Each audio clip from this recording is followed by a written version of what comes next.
IPL 2025ను Royal Challengers Bengaluru star player Virat Kohli ఘనంగా ఆరంభించాడు. ఆఖరి వరకు క్రీజులో ఉండి మ్యాచ్ను ముగించాడు. విరాట్ 36 బంతుల్లో 4 ఫోర్లు, 3 సిక్సులతో 59 పరుగులు చేసి అజేయంగా నిలిచాడు. కోహ్లీకి ఇది 55వ హాఫ్ సెంచరీ కావడం విశేషం. ఇక ఈ మ్యాచ్లో హాఫ్ సెంచరీతో మెరిసిన కోహ్లీ పలు అరుదైన రికార్డులను తన పేరిట లిఖించుకున్నాడు. అందులో ఒకటి విరాట్ కోహ్లీకి ఇది 400వ టీ20 మ్యాచ్ కావడం గమనార్హం. తద్వారా టీ20 ఫార్మాట్లో 400 మ్యాచ్లు ఆడిన మూడో భారత ఆటగాడిగా కోహ్లీ నిలిచాడు.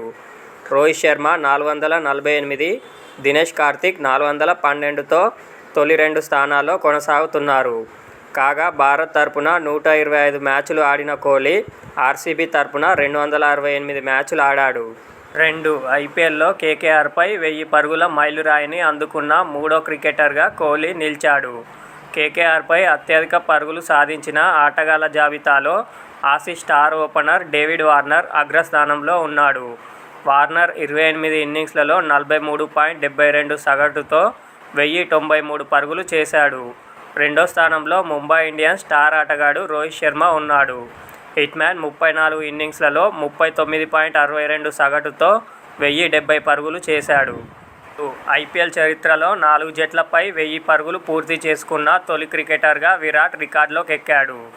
Delhi Capitals, Chennai Super Kings, Punjab Kings, Kolkata Knight Riders జట్లపై 1000కి పైగా రన్స్ చేశాడు. ఇక ఈ మ్యాచ్లో కేకేఆర్పై 7 వికెట్ల తేడాతో ఆర్సీబీ ఘన విజయం సాధించింది.